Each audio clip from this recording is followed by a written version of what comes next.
Salut à tous les moussaillons. Me voilà de retour pour parler du Chester, et non pas du Chester.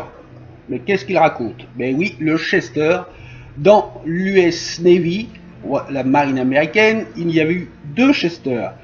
Un Chester croiseur léger, ou à cette époque-là il l'appelait Scout, du nom de code CL1, et le Chester qui fut construit dans les années 30, plutôt croiseur lourd et qui participa à la Seconde Guerre mondiale, qu'on appela en nom de code le CA-27.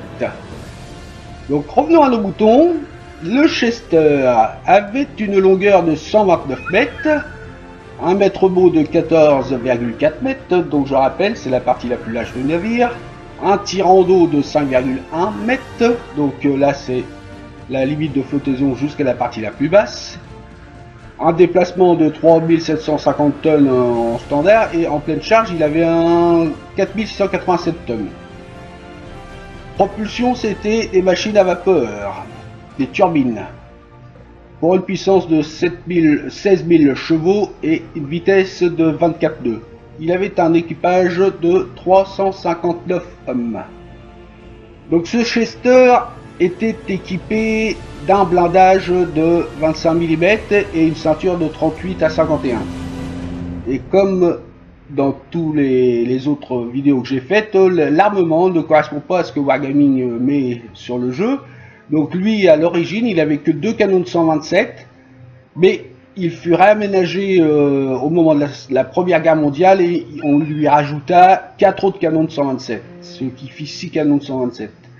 Et il avait également aussi 6 canons de 76 et des tubes lance-torpilles.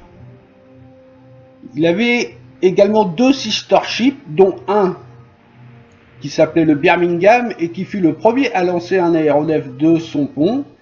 Et le deuxième sister ship, c'était le Salem. Donc, ce Chester, il fut construit en 1905 et 1907, c'est la période de construction, et sa période de service alla de 1908 à 1903. Alors, à quoi servit ces navires de classe Chester? Alors, ces navires fut essentiellement chargé d'escorter les convois pendant la Première Guerre mondiale. Il fut ensuite déclassé en 1921-1923 et vendu à la ferraille pour se conformer au traité de Londres en 1930. Voilà ce qu'on peut dire sur le Chester. Passons maintenant aux caractéristiques dans le jeu.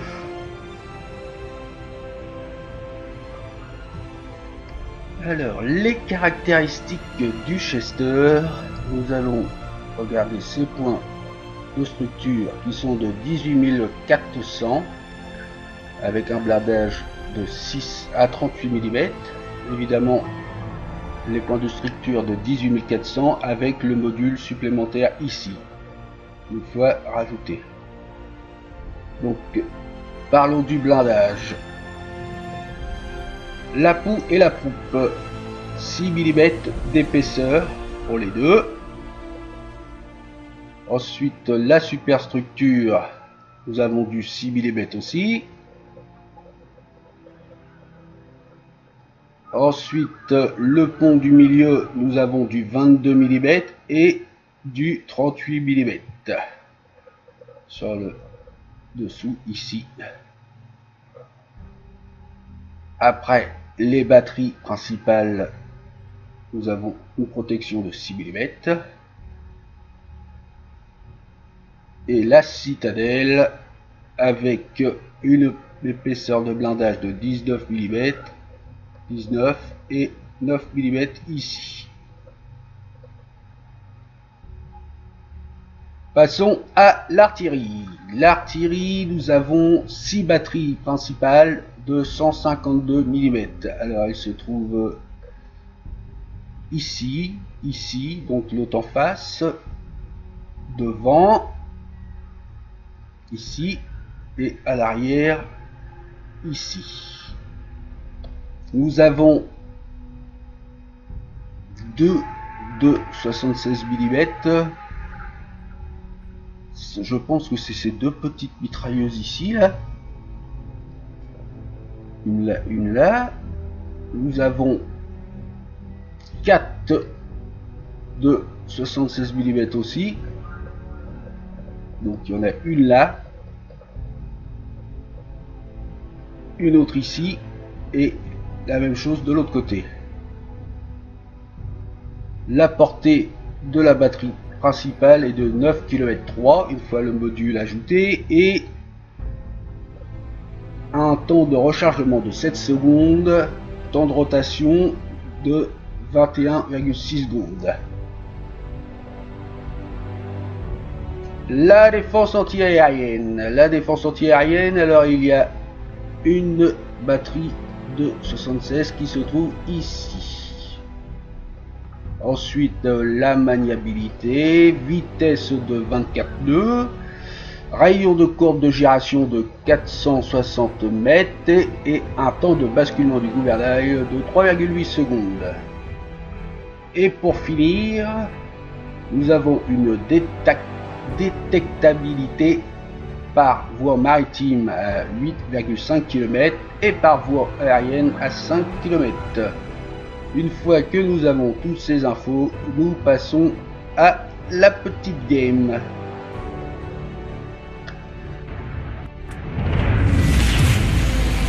Battle starts.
Oh bah je suis pas très fan de ce navire.